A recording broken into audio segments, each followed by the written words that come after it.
Let's jump over to our next FCS playoff game, played in South Dakota, Brookings, South Dakota to be specific. Dana J. Dykehouse Stadium, I believe is how you pronounce it. The 10-2 Villanova Wildcats go on the road to take on the South Dakota State Jackrabbits, 12-0, undefeated, Brad, and they have been playing so well this season. 12 p.m. kickoff on Saturday on ESPN, 33 degrees at kickoff. This is a game that I really like because when you go on ESPN.com and you look at the players, they don't even have images. I love it.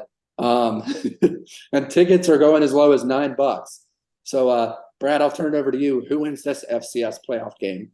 Nate, any program, and we're going to talk about this team in a few minutes, but any team that beats North Dakota State, I have a lot of respect for, because if you know FCS football and you keep up with it, North Dakota State is kind of standard. Well, the South Dakota State Jackrabbits beat them a few weeks ago, so that immediately, that sends a signal off my head. I like the nickname, the Jackrabbits. That's fun. They got a cool little logo. And Nate, looking at the stats, this is a good football team. They got a 1,000-yard rusher, good balance of receivers. Their quarterback, Mark Gronowski, 24 touchdowns to 4 picks.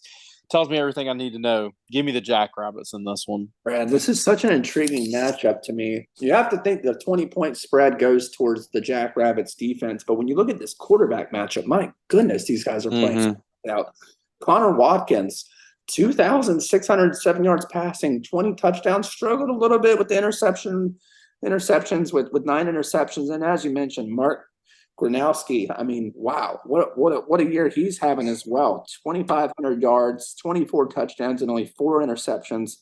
This guy might get a chance at the next level. He might be a late round pick or a free agent. Some of these guys that come from smaller schools end up getting a shot. So look out for some of these guys. Then you mentioned Davis with over 1,000 yards, 14 touchdowns. That's insane.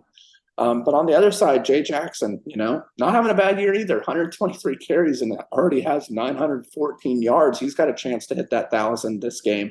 Only 8 touchdowns, but still really impressive. A guy like Pringle for Villanova, he's having a really good year too. 955 yards receiving and 8 touchdowns. In the end, I'm going to take the South Dakota State Jackrabbits, 12-0.